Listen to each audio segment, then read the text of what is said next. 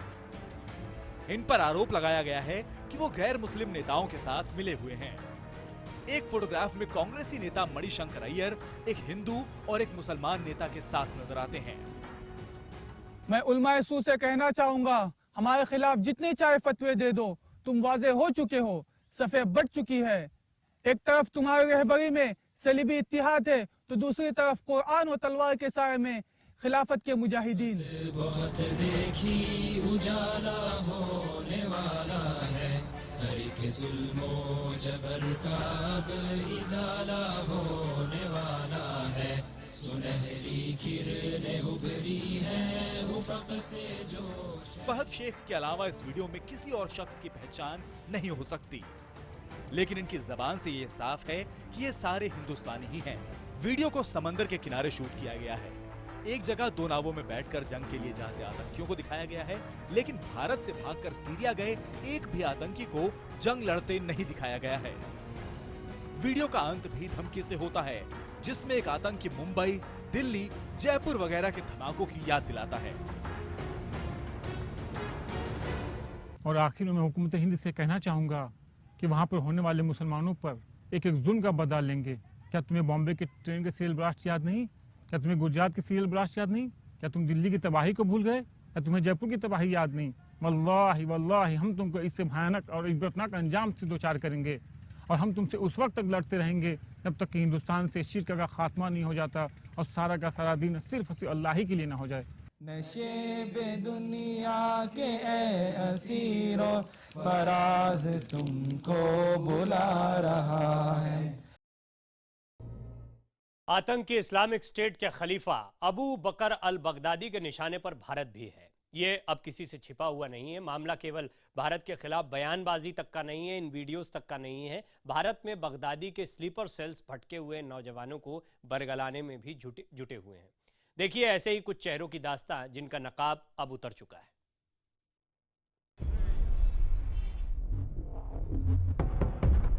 मोहम्मद सिराजुद्दीन, राजस्थान में यह शख्स इंडियन ऑयल के कॉरपोरेशन में मार्केटिंग मैनेजर था, लेकिन असली पहचान है बगदादी का इंडिया एजेंट। सिराजुद्दीन इंटरनेट पर आईएसआईएस के लिए भारतीय नौजवानों की भर्ती करता था। अब इससे मिलिए, यह है बेंगलुरु में एक बड़ी आईटी कंपनी में रहा इंजीनियर मेहदी मसरूर बिश्वास। इसकी भी असली पहचान है बगदादी का इंडिया एजेंट। मेहदी आईएसआईएस के लिए शमी विटनेस नाम से ट्विटर हैंडल चलाता था।